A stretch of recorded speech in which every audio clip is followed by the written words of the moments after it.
দেশের 60 লাখ অটোরিকশা চার্জে বছরে খরচ প্রায় 3 লাখ মেগাওয়াট বিদ্যুৎ। মোট উৎপাদনের 5%ই চলে যায় অবৈধ এই বাহনের পেছনে। তবে মিটার থেকে এই বিদ্যুৎ ব্যবহার হয় না, ভার চাপে সাধারণ জনগণের কাঁধে। বছরে সরকার রাজস্ব হারায় 4,000 কোটি টাকা, অথচ গ্যারেজে রিকশা রাখা ও চার্জ দেওয়া বাবদ লেনদেন হচ্ছে প্রায় 21,000 কোটি টাকা। লোডশেডিংয়ে বিপাকে পড়েননি এদেশে এমন মানুষ পাওয়া কঠিন। গ্যাস সংকট, কম উৎপাদন সহ নানা কারণে বিদ্যুৎ বিভ্রাট হতে পারে। তবে অটোরিকশার পেছনে বিদ্যুৎ খরচের হিসাব দেখলে একেই লোডশেডিংয়ের বড় কারণ মনে হতে পারে। যাত্রী কল্যাণ সমিতির হিসেবে সারা দেশে 60 লাখ অটোরিকশা আছে। এক একটিতে থাকে 4 থেকে 6টি 12 ভোল্টের ব্যাটারি। চার্জের জন্য 1 ঘন্টায় বিদ্যুৎ লাগে প্রায় 1100 ওয়াট। 8 ঘন্টা চার্জে থাকলে খরচ হয় প্রায় 9 ইউনিট বিদ্যুৎ। এই বিদ্যুতের বিল কিন্তু সরকার পায় না, কারণ খুঁটি থেকে এভাবেই টানা হয় অবৈধ লাইন। শুধু রাজধানীর তেজগাঁও শিল্পাঞ্চলেই এমনভাবে চার্জ দেওয়া হয় কয়েক হাজার রিকশা। এক গবেষণায় রাজধানী জুড়ে প্রায় 20 লাখ অটোরিকশার হিসাব পেয়েছে সিপিডি। প্রতিটি একবার চার্জের জন্য গড়ে 100 টাকা নেয় গ্যারেজ।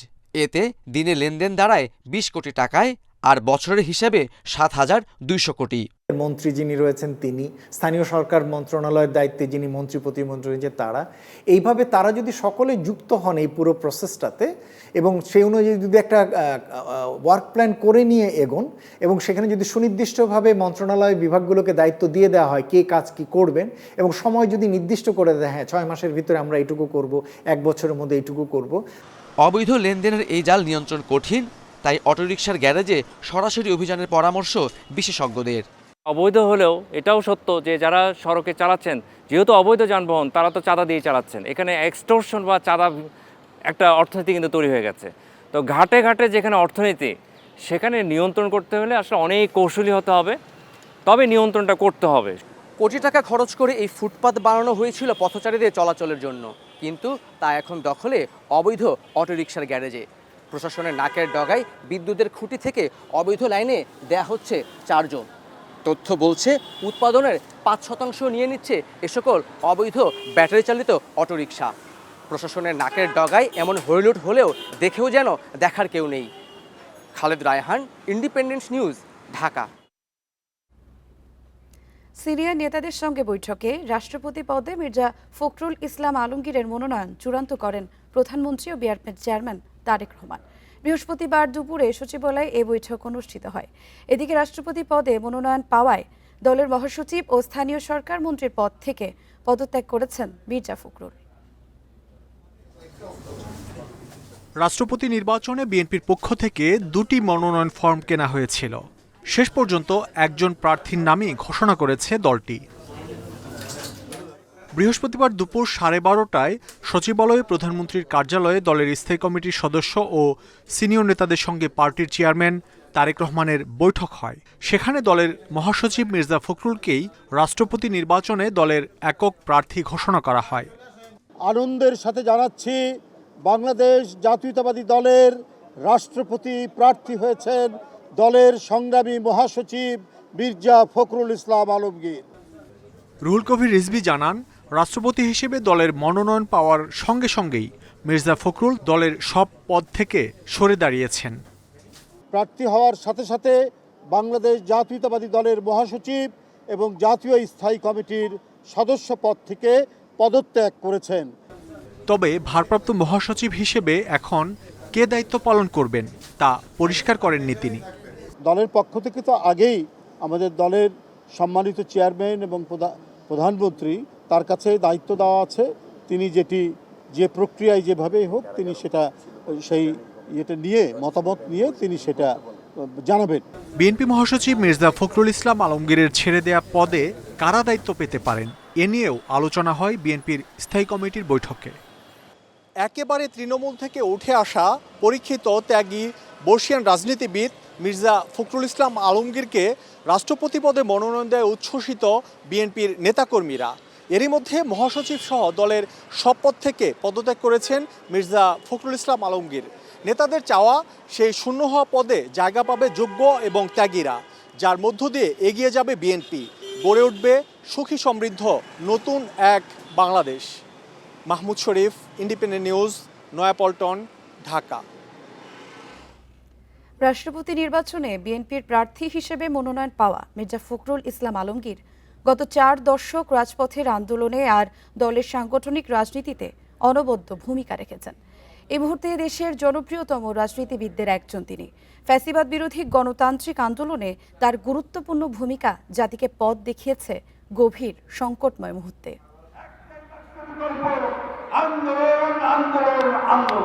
শিক্ষকতা থেকে রাজপথ, রাজপথ থেকে সংসদ, সংসদ থেকে মন্ত্রিসভা। এখন তিনি রাষ্ট্রপতি পদে ক্ষমতাসীন দলের প্রার্থী। একদিকে কঠিন সময়ে দলের মহাসচিবের দায়িত্ব পালন, অন্যদিকে লৌহ কঠিন আওয়ামী ফ্যাসিবাদের অন্যতম প্রধান টার্গেট হিসেবে সহ্য করেছেন হামলা, মামলা, কারাবরণ। তাদের তো সবাই বিদেশে টাকা পাচার করেছে বিদেশে। 1948 সালের 26 জানুয়ারি ঠাকুরগাঁও জেলায় জন্মগ্রহণ করা মির্জা ফখরুল ইসলাম আলমগীরের রাজনৈতিক যাত্রা ক্ষমতার প্রাঙ্গণ থেকে শুরু হয়নি। রাজনীতির অগ্নিপরীক্ষার মাঠ, রাজপথেই তিনি বারবার প্রশ্ন করেছেন গণবিরোধী ক্ষমতাকে। রাজনৈতিক সচেতন পরিবারে বেড়ে ওঠার ফলে ছোটবেলা থেকেই ছিলেন মানুষ, সমাজ এবং রাজনীতির প্রতি আগ্রহী। ঢাকা বিশ্ববিদ্যালয়ে অর্থনীতি নিয়ে পড়াশোনা শেষে যোগ দেন শিক্ষকতা পেশায়। 80-র দশকে বিএনপিতে যোগ দেওয়ার পর 1992 সালে বিএনপির ঠাকুরগাঁও জেলা সভাপতি নির্বাচিত হন। 2009 সালে দলের জ্যেষ্ঠ যুগ্ম মহাসচিব আর 2016 সালে মহাসচিব নির্বাচিত হন। 2001 সালে সংসদ সদস্য নির্বাচিত হয়ে প্রথমে হন কৃষি প্রতিমন্ত্রী, পরে বেসামরিক বিমান ও পর্যটন প্রতিমন্ত্রী। 2018 সালে নির্বাচিত হন বগুড়া 6 আসনে। 2013 সালের মার্চ ফর ডেমোক্রেসি কর্মসূচিতে মির্জা ফখরুল ইসলাম আলমগীর প্রধান সমন্বয়ক ও সাংগঠনিক নির্দেশকের ভূমিকা পালন করেন। 2023 সালের 28 অক্টোবর বিএনপির ঢাকা মহাসমাবেশকে কেন্দ্র করে মির্জা ফখরুলকে গ্রেপ্তার করে কয়েকটি মামলার আসামি করে ফ্যাসিবাদী সরকার। একাধারে আন্দোলন সংগ্রামে নেতৃত্ব এবং শক্ত হাতে দলীয় সংকট মোকাবেলা করে দেশের রাজনীতিতে এক অনন্য ব্যক্তিত্বে পরিণত হয়েছেন তিনি। রাজপথ থেকে দেশের সর্বোচ্চ সাংবিধানিক পদে মির্জা ফখরুল ইসলামের মনোনয়ন রাজনৈতিক ইতিহাসে বিরল এক মাইলফলক। রিফাত শিশির, ইন্ডিপেন্ডেন্ট নিউজ, ঢাকা। রাষ্ট্রপতি পদে প্রার্থী 2 জন। বৃহস্পতিবার বিকেলে রাজধানীর আগারগাঁওয়ে ব্রিফিংয়ে এ তথ্য জানান ইসি সিনিয়র সচিব আক্তার আহমেদ। জানান বিএনপির প্রার্থী মির্জা ফখরুল ইসলাম আলমগীর আর 11 দলীয় ঐক্যের মনোনয়ন পেয়েছেন অলি আহমেদ। এর আগে জামায়াত নেতা অভিযোগ করেন সংবিধানের 70 অনুচ্ছেদ সংশোধন হলে সংসদ সদস্যরা স্বাধীনভাবে মত দিতে পারতেন। বিএনপি জানিয়েছে সবার মতামত নিয়েই সংবিধান সংশোধন ও জুলাই সনদ বাস্তবায়ন করা হবে। রাষ্ট্রপতি নির্বাচনে মনোনয়ন জমার শেষ দিন বৃহস্পতিবার সকালেই নির্বাচন কমিশনে আসে জামায়াত নেতৃত্বাধীন 11 দলীয় ঐক্য। লিবারেল ডেমোক্রেটিক পার্টির চেয়ারম্যান অলি আহমদের পক্ষে নির্বাচন কমিশনে মনোনয়নপত্র দাখিল করে 11 দলীয় জোট। পরে ব্রিফিংয়ে 11 দলীয় ঐক্যের সমন্বয়ক বলেন, সচিবালয়ের মতো নির্বাহী স্থানে রাজনৈতিক দলের শীর্ষ বৈঠক অনভিপ্রেত। বলেন, সুযোগ থাকা সত্ত্বেও গণতন্ত্র চর্চায় আন্তরিক না বিএনপি। গণভোটের রায় প্রতিষ্ঠিত হলে বিপুল ভোটে বিজয়ী হতো অলি আহমদ। অনাস্থা ভোট এবং অর্থ বিল ছাড়া আর সব ক্ষেত্রে সংসদ সদস্যগণ স্বাধীনভাবে মত দিতে পারবেন, ভোট দিতে পারবেন। বিএনপির একগুঁয়েমি এবং দলীয় সংকীর্ণতার কারণে এই সংস্কারটা ওনারা করছেন না। বিকেলে দলের সাবেক মহাসচিব মির্জা ফখরুল ইসলাম আলমগীরের পক্ষে মনোনয়ন জমা দেয় বিএনপি। দলের স্থায়ী কমিটির সদস্য গয়েশ্বর চন্দ্র রায় বলেন, গণভোটের রায়ের সাথে রাষ্ট্রপতি নির্বাচনের সম্পর্ক নেই। গণভোটের রায় বাস্তবায়ন করবে বিএনপি। সচিবালয়ে বৈঠক বিষয়ে জামায়াতের সমালোচনার জবাবে চিফ হুইপ নুরুল ইসলাম মনি বলেন, সচিবালয়ে দলের নেতারা একসাথে বসেছিলেন পূর্ব নির্ধারিত সিদ্ধান্ত জানতে।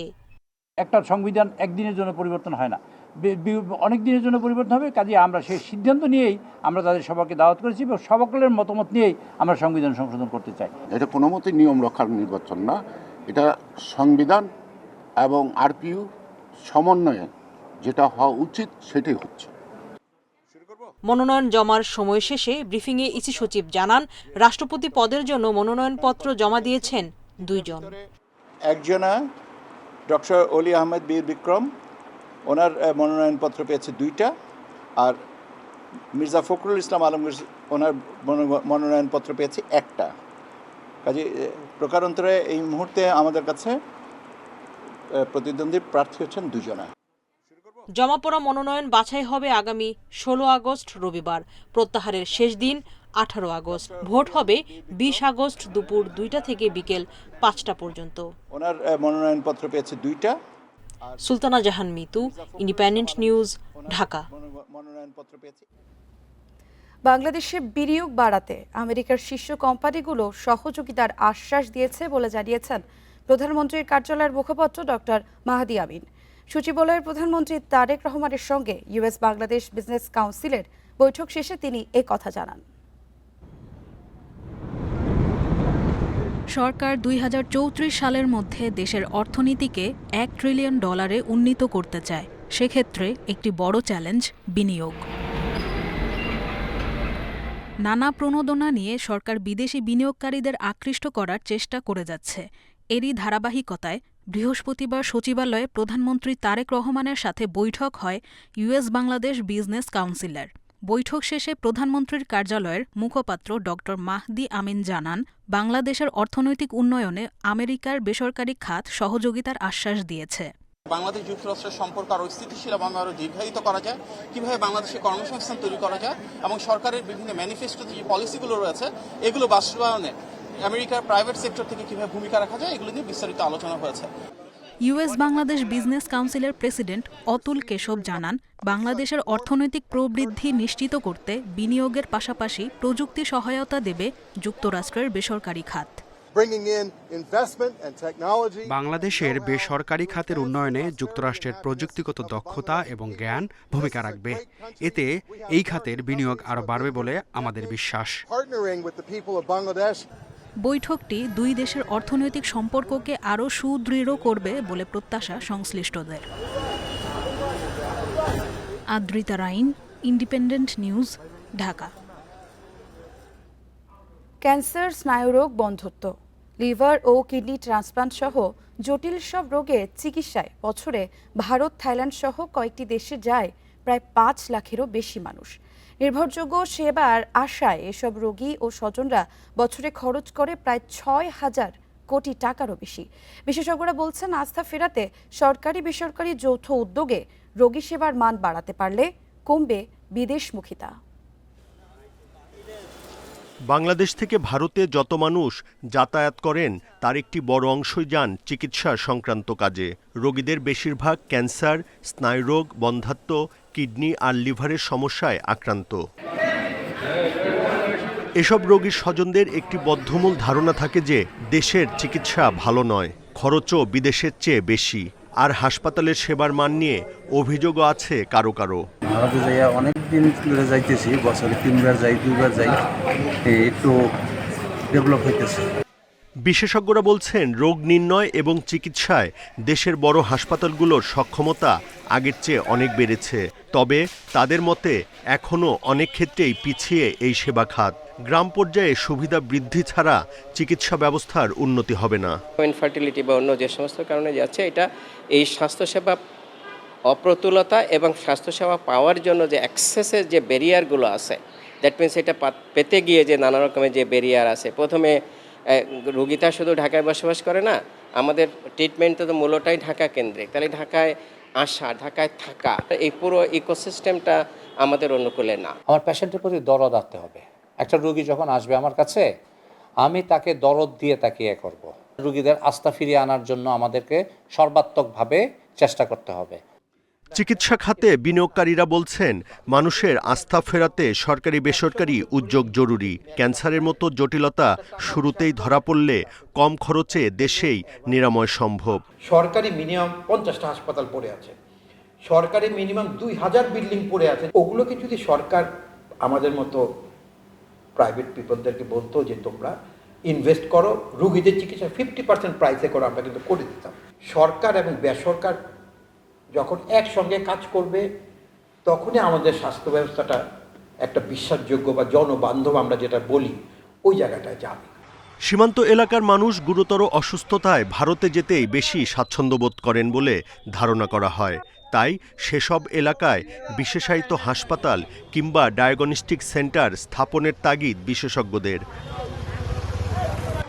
Buddhadeb Kundu, independent News, Dhaka. এসএসসির পরেই হোমিওপ্যাথিতে ডিপ্লোমা করে ক্যান্সার গবেষক বনে গেছেন সারওয়ার আলম। 4 মাসের নিরাময়ের গ্যারান্টি দিয়ে হাতিয়ে নিচ্ছেন কোটি কোটি টাকা। অনলাইনে তার চটকদার বিজ্ঞাপনের ফাঁদে ধরা দেন বহু অসহায় মানুষ। অথচ তার গবেষক হওয়ার দাবি পুরোটাই ভুয়া বলছে হোমিও চিকিৎসা শিক্ষা কাউন্সিল।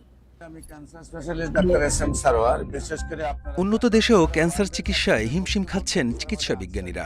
অথচ বাংলাদেশে হোমিওপ্যাথির ডিপ্লোমা করা এই চিকিৎসক চ্যালেঞ্জ দিয়েই এই রোগ নিরাময়ে নেমেছেন। আমরা বলবো ক্যান্সার হলে আনসার নেই, সে কথার কোনো ভিত্তি নেই। ক্যান্সার সম্পূর্ণরূপে সুস্থ হয়। মিথ্যা আশ্বাসে বহু মানুষ ভিড় করেন সরোয়ারের চেম্বারে। ডাক্তার দেখানোর আগেই দিতে হয় 35,000 টাকা। চিকিৎসায় ব্যবহার হয় প্রায় 150 ওষুধ। 1 ফোঁটা খাওয়ানোর 10 মিনিট পর হচ্ছে আবার 2 নাম্বার। সরোয়ারের বিজ্ঞাপনে এই আলমগীরকে দেখানো হয়েছে প্রোস্টেট ক্যান্সার জয়ী রোগী হিসেবে। তবে তার মাতয়েলের বাসায় গিয়ে জানা যায় উল্টো কথা। আপনার ক্যান্সার কতদিন ধরে? না, ক্যান্সার আমাদের নরমাল হয় না। শুধু আলমগীরই নন, প্রতারণার শিকার কোহিনূর, রেহান মিয়া, বকুল বেগম, শিবকৃষ্ণ মজুমদার সহ বহু ক্যান্সার রোগী। এমনকি মারা যাওয়া ব্যক্তিদেরও বিজ্ঞাপন থেকে বাদ দেওয়া হয় না। আসলে মেয়েটা যেহেতু দুনিয়া থেকে চলে গেছে, এই যে একটা স্কিম এখন তাদের চলছে, এটা থেকে অবশ্যই সজাগ করা আমি মনে করি এটা আমাদের দায়িত্ব। সরোয়ারের প্রতারণার কাজে যুক্ত রয়েছে অন্তত 40 জন ডাক্তার, 60 জন বিজ্ঞাপন প্রতিনিধি এবং শতাধিক দালাল। সব তথ্য প্রমাণ নিয়ে সরোয়ারের মুখোমুখি হয় ইন্ডিপেন্ডেন্ট। যদি আমার এখানে আইসা বলে যে আমি ভালো হয়েছি, আর আমি তো তার মুখের কথাগুলোই নেই, আমি তো আমার মুখের কথাগুলো নেই না। আমি এগুলো আমার সার্টিফিকেটের বিষয়ে আপনাদের সাথে কথা, সার্টিফিকেটের জন্য সার্টিফিকেটের বোর্ড আছে।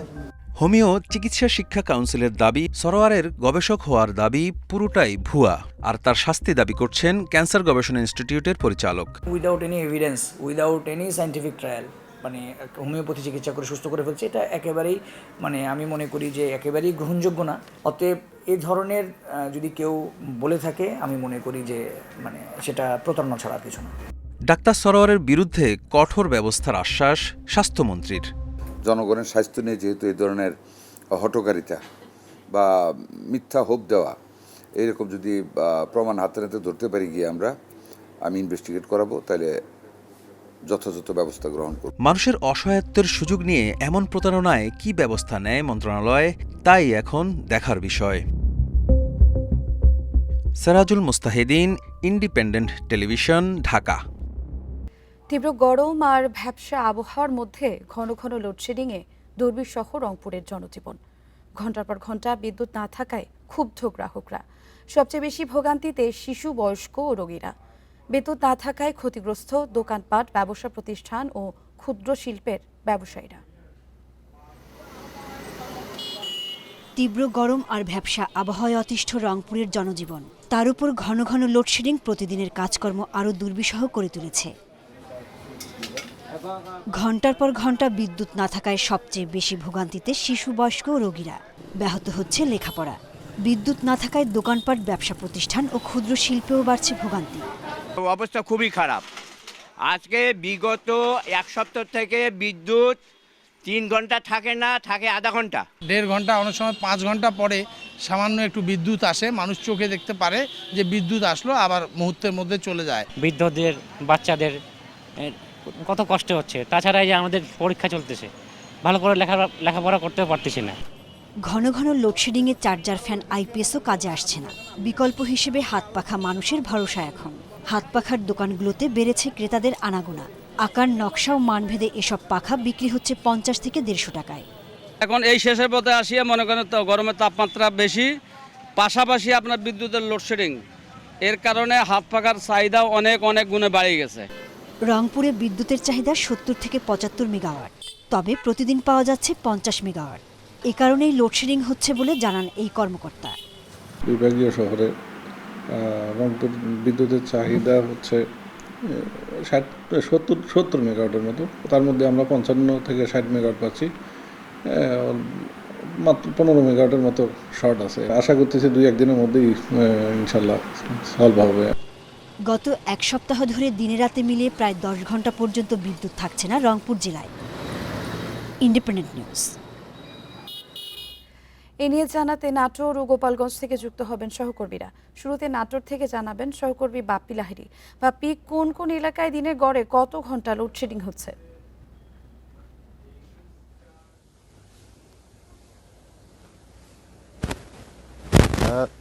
নাটোরের কাছে নেসকো এবং পল্লী বিদ্যুতের দুই গ্রিডের যে লোডশেডিং সেটা দেখা যাচ্ছে। আসলে লোডশেডিংয়ের কোনো হিসেব কিন্তু এখন পর্যন্ত যে পল্লী বিদ্যুৎ কর্তৃপক্ষ বা নেসকো কর্তৃপক্ষ সঠিকভাবে জানাচ্ছে। তবে আমরা যে মাঠ পর্যায়ে যেটা দেখছি আসলে এই পল্লী বিদ্যুতের যে গ্রাহকরা রয়েছে তারা কিন্তু আসলে প্রতি ঘন্টাতেই কিন্তু আসলে লোডশেডিংয়ের কবলে পড়ছে। এর ফলে আসলে বলা যায় যে গ্রামাঞ্চলের যে বিদ্যুৎ গ্রাহকরা রয়েছে তারা কিন্তু আসলে দিন রাত 24 ঘন্টার মধ্যে সর্বনিম্ন 12 ঘন্টা হলেও কিন্তু আসলে তারা লোডশেডিংয়ের মধ্যে পড়ছে।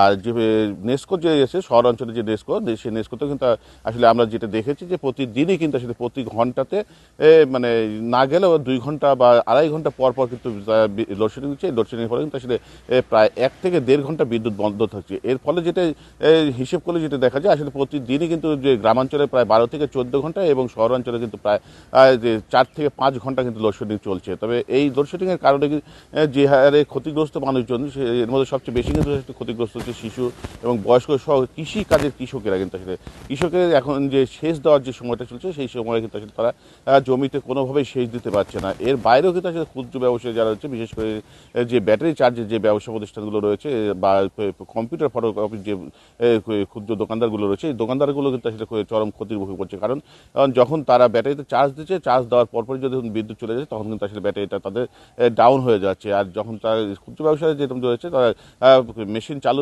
করার পর যখন একটা ফটোকপি করছে, বেশি যখন যদি লোডশেডিংয়ের কারণে বন্ধ হয়ে যায় তখন কিন্তু আসলে তাদের একটা পেপার যেমন নষ্ট হচ্ছে, গ্রাহকরা কিন্তু আসলে বিভ্রান্তি পড়ছে।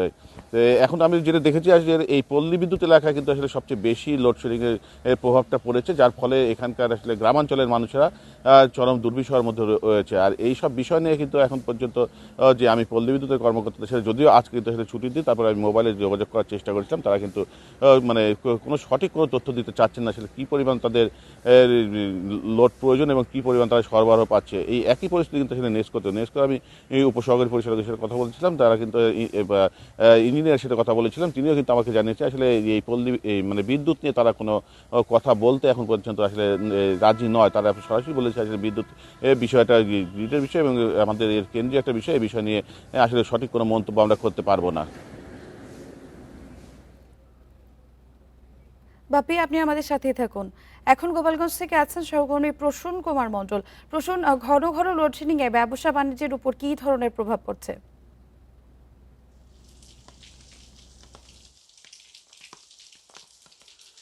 ঘন ঘন লোডশেডিংয়ের কারণে ব্যবসা বাণিজ্য যেটা দেখা দিয়েছে সেটা হচ্ছে খরিদ্দাররা কিন্তু বিদ্যুৎ না থাকলে দোকানে প্রবেশ করছে না এবং ছোট ছোট যে কারখানাগুলি আছে, যে লেদ মেশিনগুলি আছে, যারা শ্রমজীবী মানুষ, এগুলি কিন্তু সব বিদ্যুৎ নির্ভরশীল। বর্তমান যুগে বিদ্যুৎ নির্ভরশীল হয়ে পড়াতে কিন্তু এই সমস্যাগুলি বেশি দেখা দিয়েছে। যেমন তেলের দাম বেশি, এই কারণে তারা জেনারেটরও চালাতে পারছে না, বিদ্যুতের উপর নির্ভর করেই ব্যবসা বাণিজ্য তাদের চালাতে হয়। আর বেশি এই বিদ্যুতের ঘন ঘন লোডশেডিংয়ের যে কদিনই ছিল, এই কদিন কিন্তু প্রচুর গরমও পড়েছে। এই গরমের কারণে এবং বিদ্যুতের লোডশেডিংয়ের কারণে কিন্তু জনজীবনে কিন্তু বিরূপ প্রতিক্রিয়া দেখা দিয়েছে। বিশেষ করে শিশুদের এবং শিক্ষার্থীদের লেখাপড়া, চলতি এইচএসসি পরীক্ষার ছেলেমেয়েদের একটি অস্বস্তিকর পরিবেশ সৃষ্টি হয়েছে। এছাড়া বাসাবাড়িতে বিদ্যুৎ না থাকার কারণে রান্নাবান্নার কাজও কিন্তু বাসাবাড়িতে এখন বিদ্যুতে হয়ে থাকে, তাদেরও কিন্তু বেশ সমস্যা হয়েছে। স্কুল কলেজে বিদ্যুৎ না থাকার কারণে শিক্ষার্থীদের লেখাপড়ার ব্যাঘাত ঘটছে বলে আমি বিভিন্ন প্রতিষ্ঠানে কথা বলে জানতে পেরেছি। এ বিষয় নিয়ে কথা বলেছিলাম গোপালগঞ্জে পিডিবি অর্থাৎ শহরে যে বিদ্যুৎ সরবরাহ করা হয় সেই কর্তৃপক্ষের সঙ্গে। তিনি জানিয়েছেন যে সরবরাহ কম থাকলে আমাদের লোডশেডিংয়ের বিকল্প আর কিছুই নেই। পল্লী বিদ্যুতের সঙ্গেও কথা বলেছি, তাদের চাহিদা ছিল জেলায় 90 মেগাওয়াট। এই 90 মেগাওয়াট বিদ্যুৎ তারা না পাইলে কিন্তু লোডশেডিংয়ে যেতে হয় বলে আমাকে জানিয়েছেন। তবে গতকাল থেকে কিন্তু বিদ্যুতের সরবরাহ বেড়েছে, লোডশেডিংও কমেছে বলে কর্তৃপক্ষ জানিয়েছেন এবং আমরাও সেটি লক্ষ্য করছি। তবে ব্যবসা প্রতিষ্ঠান যে সকাল 11টা থেকে রাত 8টা পর্যন্ত খোলা রাখার নির্দেশনা দিয়েছে, এখানেও বিরূপ প্রতিক্রিয়া ব্যবসায়ীদের রয়েছে, কারণ মফস্বল শহরের বেচাকেনা কিন্তু বিকাল থেকেই শুরু হয়।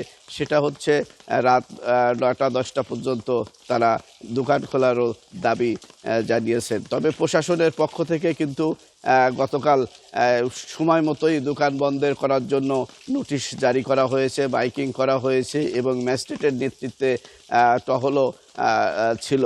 এই ছিল বিদ্যুতের লোডশেডিং নিয়ে আমার কাছে সর্বশেষ। নাটোর এবং গোপালগঞ্জ থেকে লোডশেডিংয়ের ভোগান্তি নিয়ে জানাচ্ছিলেন আমাদের সহকর্মীরা। চাপ না থাকায় গ্যাস সরবরাহ বন্ধ রেখেছে রাজধানীর বেশ কয়েকটি ফিলিং স্টেশন। যেসব ফিলিং স্টেশনে গ্যাস আছে সেখানেও অপেক্ষা করতে হচ্ছে 8 থেকে 10 ঘন্টা। তারপরও কাঙ্ক্ষিত পরিমাণে গ্যাস না পেয়ে দিনে একাধিকবার লাইনে দাঁড়াতে হচ্ছে চালকদের।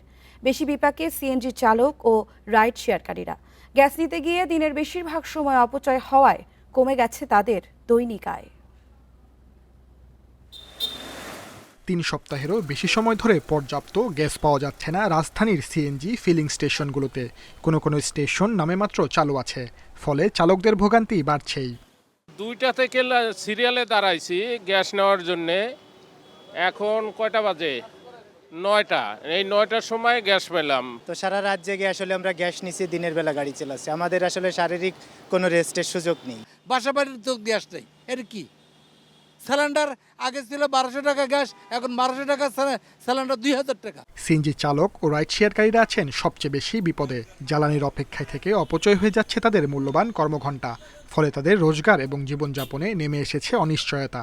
4টা থেকে 10:30 পর্যন্ত এত দূর পর্যন্ত আসছি, এখন শুনতেছি কোনো প্রেশার নাই, পাম্প বন্ধ করতেছে। সারাদিনে 2বার গ্যাস লই, 6 ঘন্টা 7 ঘন্টা গ্যাস লইতে জায়গা 2বারে, ঘন্টা 2-3 গাড়ি চালাইতে পারি, জমা তোলাই খুব কষ্টকর। এদিকে সিএনজি স্টেশন সংশ্লিষ্টরা বলছেন জাতীয় গ্রিডে পর্যাপ্ত গ্যাস নেই।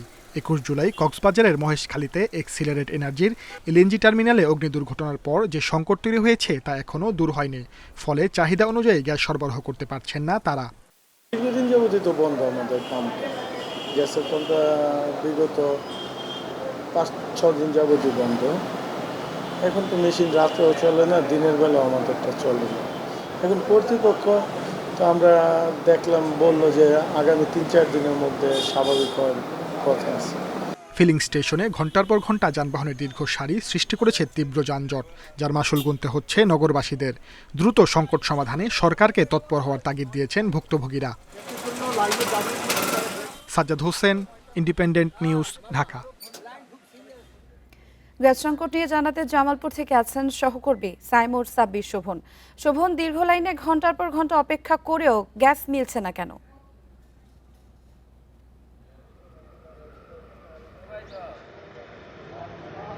দেখুন, গ্যাস সংকটের চিত্র যদি আমি আপনাকে বলি, জামালপুর জেলায় গ্যাস সংকটের জন্য সবচেয়ে বেশি দুর্ভোগ এবং বিপাকে পড়তে হচ্ছে যারা সিএনজি চালক আছেন তাদের।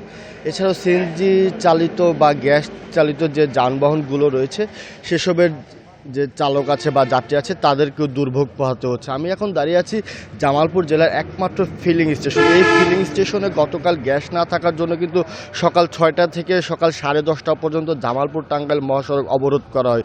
পরে প্রশাসনের আশ্বাসে সেটি প্রত্যাহার করে আন্দোলনকারীরা। আর চিত্র যদি আপনাকে একটু জানিয়ে রাখি যে ঠিক সকাল 6টা থেকে কিন্তু এখানে গ্যাস নেই। এখানে গ্যাস না থাকার জন্য আমি যদি আপনাকে একটু দেখাই যে পুরো কিন্তু সিএনজির একটি দীর্ঘ লাইন তৈরি হয়েছে, আর সিএনজি চালকদের ব্যাপক দুর্ভোগ পোহাতে হচ্ছে। ঘন্টার পর ঘন্টা দাঁড়িয়ে থেকেও তারা আসলে গ্যাস পাচ্ছেন না। এই গ্যাস না পাওয়ায় পারিবারিকভাবে আর্থিকভাবে তাদের ব্যাপক ক্ষতির মুখোমুখি হতে হচ্ছে। আর এই গ্যাস না থাকায় কিন্তু সিএনজি চালকেরা কিছু কিছু জায়গায় বাড়তি ভাড়া আদায় করছেন। তো স্থানীয়রা যেটি বলছেন যে, আর গ্যাস পাম্প মালিকরা যেটি বলছেন যে তিতাস থেকে বা জাতীয় গ্রিড থেকে গ্যাস না পাওয়ায় তাদের গ্যাসের চাহিদা পূরণ করতে পারছে না। আর গ্যাসের একটি বিষয় হচ্ছে যে গতকাল জামালপুরে বাসা বাড়িতে রান্নার কাজে ব্যবহৃত গ্যাস না থাকলেও আজকে স্বাভাবিক কিছুটা আছে। আরেকটি বিষয় হচ্ছে যে জামালপুরে তেমন শিল্প কারখানা নেই গ্যাস নির্ভর, তো সেটি না থাকে শিল্পক্ষেত্রে আর কি গ্যাস না থাকার কোনো প্রভাব নেই। তো সব মিলিয়ে দেখা যাচ্ছে যে এই গ্যাস না থাকার জন্য বা গ্যাসের চাপ কম থাকায় জামালপুরে সবচেয়ে বেশি বিপাকে পড়তে হয়েছে সিএনজি যারা চালাচ্ছেন তাদের। তো তিতাস যেটি বলছে যে আসলে জাতীয় গ্রিড থেকে সরবরাহ কম থাকায় বা সরবরাহ মাঝে মাঝে বন্ধ থাকায় এই বিপাকে পড়তে হচ্ছে বা গ্যাস তারা দিতে পারছেন না। মূলত এই ছিল আমার কাছে সার্বিক তথ্য। জামালপুর থেকে গ্যাস সংকট নিয়ে জানাচ্ছিলেন আমাদের সহকর্মী। রাজধানীতে ঝটিকা মিছিল ও অপতৎপরতার পরিকল্পনার অভিযোগে মহিলা লীগ, যুবলীগ ও নিষিদ্ধ ছাত্রলীগের 53 নেতাকর্মীকে গ্রেপ্তার করেছে পুলিশ। 15 আগস্টকে ঘিরে কার্যক্রম পরিচালনার জন্য নারায়ণগঞ্জ থেকে বসুন্ধরা আবাসিকের একটি বাসায় জড়ো হয়েছিলেন তারা, দাবি পুলিশের। ভাটারা থানা পুলিশ জানিয়েছে বৃহস্পতিবার রাত 9টার দিকে গোপন খবরে ওই বাসায় অভিযান চালায় তারা। অভিযানের সময় বাসাটি থেকে নিষিদ্ধ সংগঠন ছাত্রলীগ, যুবলীগ ও মহিলা লীগের 53 নেতাকর্মীকে গ্রেপ্তার করা হয়। পুলিশ জানায় 15 আগস্ট উপলক্ষে ঝটিকা মিছিল সহ বিভিন্ন ধরনের নাশকতার পরিকল্পনা করছিল তারা। গ্রেপ্তারকৃতদের বিরুদ্ধে সন্ত্রাস বিরোধী আইনে মামলা দেওয়া হবে। রাজধানীতে একদিনে আলাদা 2 জায়গায় আগুনের ঘটনা ঘটেছে, তবে 2 ঘটনায় কেউ হতাহত হননি। মগবাজারে আগুন লাগা অ্যাপার্টমেন্ট ভবন থেকে একজনকে জীবিত উদ্ধার করে ফায়ার সার্ভিস। আর শ্যামলীতে একটি আধা পাকা ঘরে আগুন লাগলে সেটি নেভাতে 1 ঘন্টা সময় লাগে ফায়ার কর্মীদের।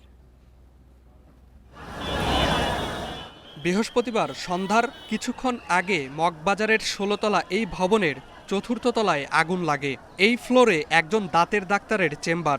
আগুন ছড়িয়ে পড়ার আগেই পৌঁছায় ফায়ার সার্ভিসের 2টি ইউনিট। 4র্থ তলায় কেউ না থাকলেও আগুনের কারণে 5ম তলার একটি ইন্স্যুরেন্সের কার্যালয়ে আটকা পড়েন একজন। পরে তাকে ল্যাডারের মাধ্যমে নামিয়ে আনেন ফায়ার সার্ভিসের কর্মীরা। আমি মাথা বাইরে দিয়ে রাখছি, তারপর নিচের লোকজন ওরা ইশারা দিচ্ছে যে ফায়ার সার্ভিস আসছে, বসেন। ধোয়া বেরোতেছে, পরে ফায়ার সার্ভিস আসলো। এরপরে দেখি ওই সাইডে আরেকটা মানুষ মানে জানালা দিয়ে মানে মাথা বাইর করে রয়েছে বাঁচার জন্য। দেখি যে হঠাৎ করে কিসের ধোঁয়া, পরে উপর দিকে তাকালাম, তাকিয়ে দেখি যে আগুনের ধোঁয়া মানে খুবই বেশি ধোঁয়া লাগছে। আগুন লাগার কারণ জানাতে পারেনি ফায়ার সার্ভিস। প্রতিটা ভবনের প্রতিটা ফ্লোরে কলাপসিবল গেট এবং শাটার দিয়ে এবং থাই গ্লাস দিয়ে আটকানো। প্রতিটা জিনিসকে আমাকে চেক করে উপরে উঠতে হয়েছে, কারণ আগুনটা কোথায় এটা আমি খুঁজে পাচ্ছি না। আর টোটাল ধোঁয়াটা কিন্তু নিচ দিয়ে আসতেছে, কারণ এই 5 তলা উপরটা কিন্তু টোটালটাই ব্লক ছিল, যার কারণে ধোঁয়াটা টোটালটাই নিচের দিকে নামতেছিল। এর আগে বিকেলে শ্যামলীর 3 নম্বর রোডে একটি টিন শেড ঘরে আগুন লাগে। মোহাম্মদপুর ফায়ার স্টেশনের 2টি ইউনিটের প্রায় 1 ঘন্টার চেষ্টায় আগুন নিয়ন্ত্রণে আসে। এ ঘটনায় কেউ হতাহত হননি। Imran Hasan, independent News, Dhaka. চট্টগ্রামে অগ্রণী ব্যাংকের লালদিঘি পূর্ব কর্পোরেট শাখার ভল্ট থেকে কৌশলে গায়েব করা হয়েছে 4 কোটি 38 লাখ টাকা। এ ঘটনায় ব্যাংকের সিনিয়র অফিসার ও ক্যাশ ইনচার্জ মোহাম্মদ কামরুল হোসেন সহ 2 জনকে গ্রেফতার করা হয়েছে। পুলিশ জানায় ক্যাশ ইনচার্জ কামরুল হোসেন দীর্ঘ 1 বছর ধরে ব্যাংকের ভল্টে নগদ টাকা রাখার সময় 1000 টাকার বান্ডিলের ভেতর হিসেব মিলিয়ে 100 টাকার নোট ঢুকিয়ে রাখতেন। বিষয়টি ধরা পড়লে 9 আগস্ট রাতে ব্যাংকের সহকর্মীরা তাদের পুলিশের কাছে সোপর্দ করে। পরদিন কোতোয়ালি থানায় মামলা দায়েরের পর 2 জনকে গ্রেফতার দেখানো হয়। এ ঘটনার পেছনে আরও কেউ জড়িত আছে কিনা তা খতিয়ে দেখা হচ্ছে বলে জানিয়েছে পুলিশ। এক একজনের বক্তব্য একরকম, তবে আমরা এটা তদন্ত চলছে, তদন্তাধীন জিনিস, আমরা তদন্ত করে তারপর আমরা আমাদের পুলিশ রিপোর্টে এটা সুন্দরভাবে উপস্থাপন করব। চাঁদপুরে বিশেষ টিকাদান কর্মসূচি চললেও হামের সংক্রমণ থামছে না। আক্রান্তদের বেশিরভাগই 6 মাসের কম বয়সী শিশু। দুর্গম এলাকায় টিকাদানের হার কম থাকায় ঝুঁকি বাড়ছে। এর মধ্যে ডেঙ্গুও বাড়ায় হাসপাতালগুলোতে রোগীর চাপ বেড়েছে। হিমশিম কাটছেন চিকিৎসকরা। চাঁদপুর সদর জেনারেল হাসপাতালে চিকিৎসাধীন বেশিরভাগ শিশুর বয়স 6 মাসের নিচে। বেশিরভাগই হামের উপসর্গ নিয়ে হাসপাতালে ভর্তি। প্রতিদিনই বিভিন্ন প্রান্ত থেকে হাসপাতালে শিশুদের নিয়ে আসছেন স্বজনরা। এ পর্যন্ত জেলার বিভিন্ন হাসপাতালে উপসর্গ নিয়ে চিকিৎসা নিয়েছে 2000-এর বেশি রোগী। মারা গেছে অন্তত 7 শিশু। আক্রান্তদের মধ্যে আছে টিকা নেওয়া শিশুও। যে হামের সমস্যা, তারপরে জ্বর, কাশি। জ্বর কমে নাই, তারপরে এই যে গায়ের মধ্যে লাল লাল কি জানি হয়েছে, আবার মুখে গাও ছিল, এটি দেখতে পরে হাসপাতাল নিয়ে এসেছি। হাইমচর, রায়পুরের মতো দুর্গম চরাঞ্চল থেকে বেশি আসছে রোগী। চিকিৎসকরা বলছেন এসব এলাকায় শিশুদের টিকাদানের হার কম, আবার টিকার বয়স না হওয়া শিশুরাও আক্রান্ত হচ্ছে। বিভিন্ন জায়গায় দুর্গম এলাকার বেশ কিছু শিশু মানে কি টিকা বঞ্চিত রয়েছে, ঠিক আছে, এরা কোনো কারণে বাদ পড়ে আছেন। আমরা এই শিশুগুলোকে আরেকটা ক্যাম্পেইনের মাধ্যমে আর কি যে টিকার আওতায় আনার চেষ্টা চলতেছে। এদিকে হামের পাশাপাশি জেলায় বাড়ছে ডেঙ্গু। এ পর্যন্ত 350 রোগী বিভিন্ন হাসপাতালে চিকিৎসা নিয়েছেন। ধারণ ক্ষমতার কয়েক গুণ বেশি রোগী থাকলেও সর্বোচ্চ সেবা দেওয়া হচ্ছে বলে জানান সিভিল সার্জন। আমাদের জনবলের সংকটটা একটা প্রচণ্ড আকারের একটা বড়। আমাদের 470 জন আমাদের স্বাস্থ্য সহকারীর জায়গায় আমাদের প্রায় 260 স্বাস্থ্য সহকারী পদ শূন্য। চাঁদপুর কিন্তু একটা ওয়েল কমিউনিকেটেড এরিয়া। যদি সারা বাংলাদেশের নিয়ন্ত্রণ না আসে, চাঁদপুরে একলা হামের নিয়ন্ত্রণে কখনোই আসবে না। জেলা সিভিল সার্জন কার্যালয়ের তথ্য মতে 10 আগস্ট পর্যন্ত জেলায় প্রায় 3,56,000 শিশুকে হামের টিকা দেওয়া হয়েছে। Independent news. আধুনিক বর্জ্য ব্যবস্থাপনার অভাবে রাজশাহী নগরীতে বাড়ছে পরিবেশ দূষণ। জনস্বাস্থ্যের জন্য বড় হুমকি হয়ে উঠছে এটি। এ পরিস্থিতিতে নতুন প্রকল্প নিয়েছে সিটি কর্পোরেশন। বর্জ্য থেকে উৎপাদন করা হবে জ্বালানি ও সার, তবে এটি কখন বাস্তবায়ন হবে তা নিশ্চিত করতে পারেনি কর্তৃপক্ষ। রাজশাহী সিটিহাট ডাম্পিং স্টেশন, যেখানে প্রতিদিন জমা পড়ে 350 টন বর্জ্য। নির্ধারিত জায়গার বাইরেও ছড়িয়ে পড়ছে বর্জ্যের স্তূপ। দুর্গন্ধে অতিষ্ঠ বাসিন্দারা। পরিবেশ দূষণের কারণে বাড়ছে স্বাস্থ্য ঝুঁকি। অত্যন্ত দুর্গন্ধ হয় এবং খুবই কষ্ট হয় মাঝে মধ্যে। ময়লা আবর্জনার জন্য দুর্গন্ধ ছড়ায়, ঠিক আছে, অনেক কাস্টমার এসেও বিরক্ত হয়ে যায়, এত পরিবেশেরও সমস্যা। এই সমস্যার সমাধানে কার্যকর পরিকল্পনা তাগিদ নগর পরিকল্পনাবিদদের। বলছেন আধুনিক প্রযুক্তির সমন্বয়ে বর্জ্য ব্যবস্থাপনাকে জ্বালানি অর্থনীতির একটি গুরুত্বপূর্ণ খাতে রূপ দেওয়া সম্ভব। এগুলো থেকে যে আমরা প্রক্রিয়াকরণের মাধ্যমে 3R টেকনোলজি ব্যবহার করে এনার্জি কিছু হলে উৎপাদন করতে পারি, তাহলে ডেফিনেটলি সেটা একদিকে যেমন শহরবাসীর জন্য উপকার হবে, তারা সুস্বাস্থ্যকর পরিবেশ পাবে, অন্যদিকে এখান থেকে ইকোনমিক বেনিফিটও আসবে। এরই মধ্যে নতুন উদ্যোগের কথা জানালো সিটি কর্পোরেশন। প্রায় 1000 কোটি টাকায় হচ্ছে বায়োগ্যাস প্ল্যান্ট ও জৈব সার উৎপাদন প্রকল্প। এটি বাস্তবায়িত হলে বর্জ্য থেকে উৎপাদিত হবে জ্বালানি ও সার। এতে কমবে পরিবেশ দূষণ, দাবি প্রশাসকের। পরিকল্পনাটি জমা দিয়েছি, সেটি পর্যবেক্ষণে রয়েছে। আমার বিশ্বাস সেটি যদি আমরা অনুমতি পাই, রাজশাহীতে বর্জ্য ব্যবস্থা খুব দ্রুত সময়ের মধ্যেই সেইখান থেকে আমরা বায়োগ্যাস কিংবা ইলেকট্রিসিটি যেই প্রক্রিয়ার মধ্যে দিয়ে আমাদের সমন্বয় করে ভালো হবে, সেটি আমরা খুব দ্রুত সময়ের মধ্যে করতে সক্ষম হব। নগরীর দুয়ারি এলাকায় প্রায় 300 বিঘা জমিতে আধুনিক বর্জ্য প্রক্রিয়াকরণ প্রকল্পটি স্থাপনের পরিকল্পনা সিটি কর্পোরেশনের। পাহাড় সমান বর্জ্য কথা বলতে না পারলেও কাজ করে যাচ্ছে নীরব ঘাতকের মতো। উৎপন্ন করছে মিথেন গ্যাস, যা মানব স্বাস্থ্যের জন্য যেমন ক্ষতিকর, তেমনই দূষিত করছে পরিবেশ। তবে রাজশাহী সিটি কর্পোরেশন এই বিষাক্ত বর্জ্যকে সম্পদে পরিণত করার যে প্রকল্প নিয়েছে, তা কবে নাগাদ বাস্তবে রূপ নেবে তা এখন দেখার বিষয়। Mustafizur Rahman, independent news, Rajshahi. এই ছিল এখনকার সংবাদে। ধন্যবাদ এতক্ষণ সাথে থাকবার জন্য।